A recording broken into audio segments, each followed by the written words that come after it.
అధ్యక్ష, ముందుగా తమరికి ధన్యవాదాలు అధ్యక్ష. ఎందుకంటే ఒక యువ శాసనసభ్యురాలు ఇవాళ అనుకోని పరిస్థితుల్లో మన మధ్యన లేని ఈ సందర్భంలో మరి కేవలం ఈ ఒక్కరోజు మొత్తం కూడా సంతాప తీర్మానం మీదే అమ్మాయి గురించి మాట్లాడడానికి అందరికీ అవకాశం ఇచ్చినందుకు ముందుగా తమరికి ధన్యవాదాలు అధ్యక్ష. నిజంగా కూడా కొన్ని సందర్భాలు దిగ్భ్రాంతిని కలిగిస్తాయి అధ్యక్ష.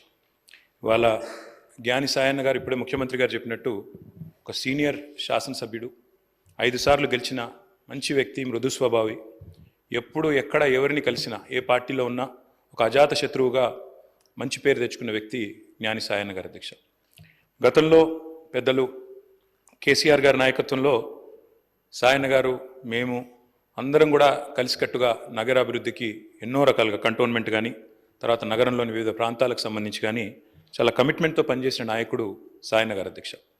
అధ్యక్ష, సాయన్న గారు అదేవిధంగా మా గౌరవ ముషీరాబాద్ శాసనసభ్యులు ముఠా గోపాల్ గారు చిరకాల స్నేహితులు అధ్యక్ష. దాదాపు దశాబ్దాల స్నేహం వారిద్దరిది కూడా. మీకు కూడా మంచి స్నేహితుడు అధ్యక్ష వారు.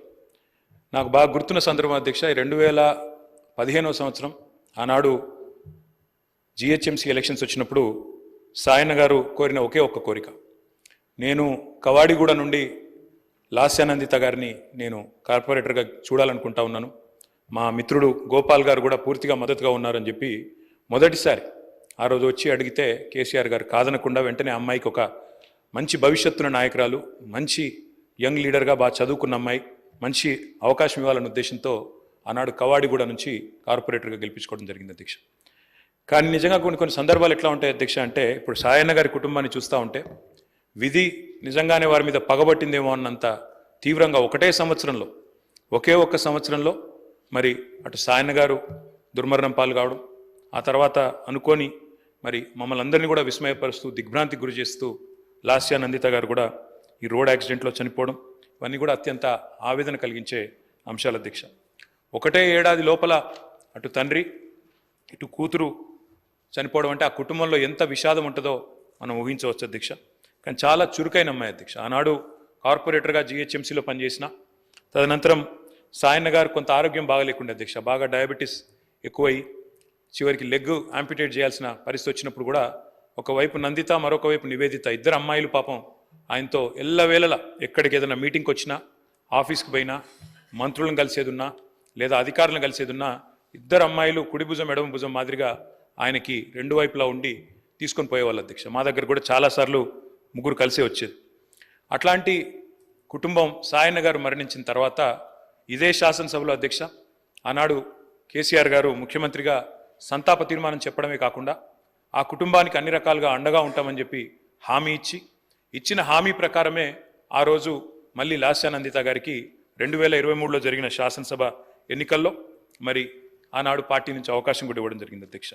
ఇప్పుడే ముఖ్యమంత్రి గారు చెప్పినట్టు కంటోన్మెంట్లో సాయన్న గారు చేసిన సేవ, రాజకీయాలకు అతీతంగా కలిసి ఉండే మంచి వ్యక్తిత్వం, ఎన్నింటి వల్ల నందిత గారికి కూడా తప్పకుండా తండ్రి గారి ఆశీస్సులతో పార్టీ అండతో బ్రహ్మాండమైన మెజారిటీతో అమ్మాయి కూడా గెలిచింది అధ్యక్ష.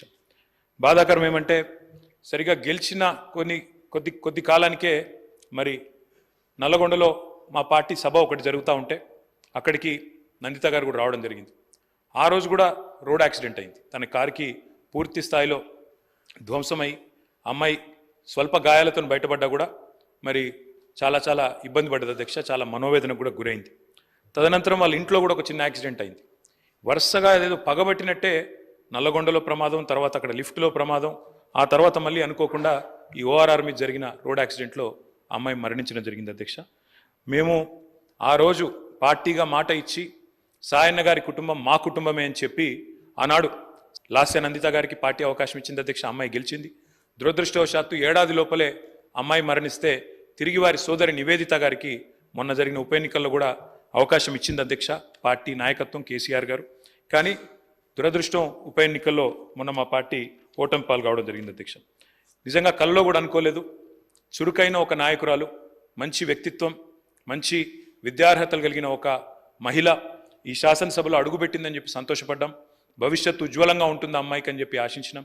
కానీ ఇదే సభలో ఆమె అడుగుపెట్టిన కొద్ది కాలానికే సంతాప తీర్మానం మీద మాట్లాడాల్సి వస్తుందనే ఆవేదన మాత్రం మా సభ్యులందరికీ ఉంది అధ్యక్ష.